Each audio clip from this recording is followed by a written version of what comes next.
Bonjour et bienvenue. Macky face à l'agenda secret d'Idrissa Seck, titre Walfadjri quotidien qui ouvre un large dossier sur la proposition de loi sur le mandat de Niasse, ce que risque le chef de l'État, l'éclatement de Benno, la fragilisation de Macky Sall, révèle mon confrère Yahya Massali dans le journal. Au-delà des agitations politiques voire politiciennes, les non-dits d'une démarche politicienne sont dévoilés dans le journal où côté attitude en position inconfortable, la PR joue balle à terre du point de vue stratégique en agitant le débat sur le mandat du président de l'Assemblée nationale. Cela permettra aux leaders de Rewmi de se positionner au niveau de Benno Bokk Yakaar comme étant l'allié qui ose rappeler à Macky Sall ses promesses, analyse Abdourahmane Thiam, enseignant en sciences politiques.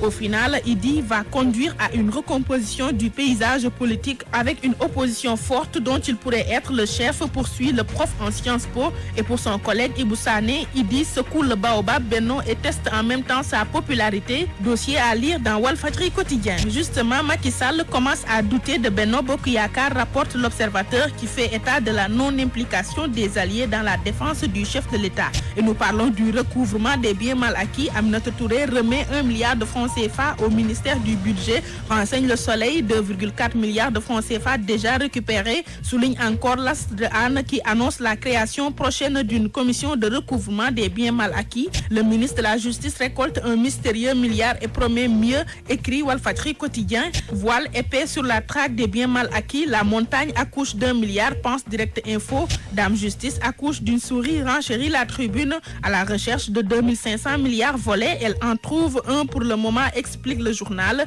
Mimi récupère 3 milliards, nous informe Le Populaire.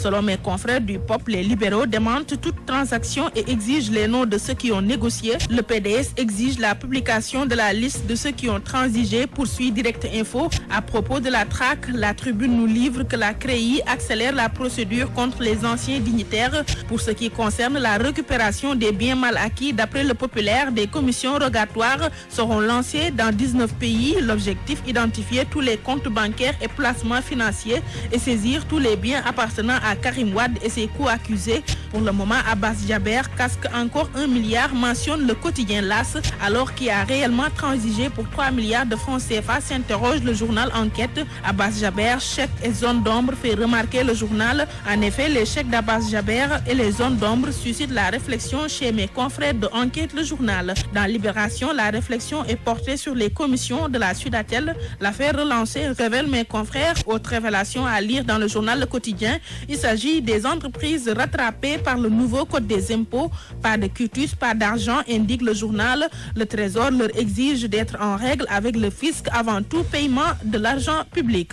Ainsi, dans le journal Le Quotidien, les entreprises crient à la forfaiture. Réciprocité des visas, plus de 88 milliards de pertes en vue pour le tourisme, prévient Walfadjri quotidien. Et dans le journal L'Observateur, le chef de l'État prévient ses détracteurs. Ceux qui tenteront de déstabiliser le pouvoir s'exposeront à la loi. Dans l'interview du président de la République au magazine français L'Essentiel et repris par l'Observateur, Macky Sall se lâche. Que mes alliés de Benno s'assument, s'exclame Macky qui confie: j'ai fait un cadeau énorme à l'opposition.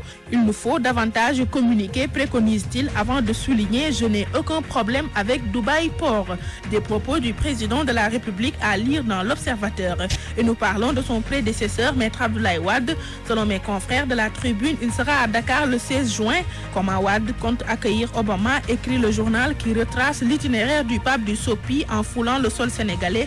Wade va retrouver ses vieilles amours, note le journal Le Quotidien qui parle du meeting organisé par le PDS le 19 juin et qui sera présidé par Maître Abdoulaye Wade. Parlons sport avec Stade Quotidien qui revient sur le premier jour de regroupement à Bruxelles.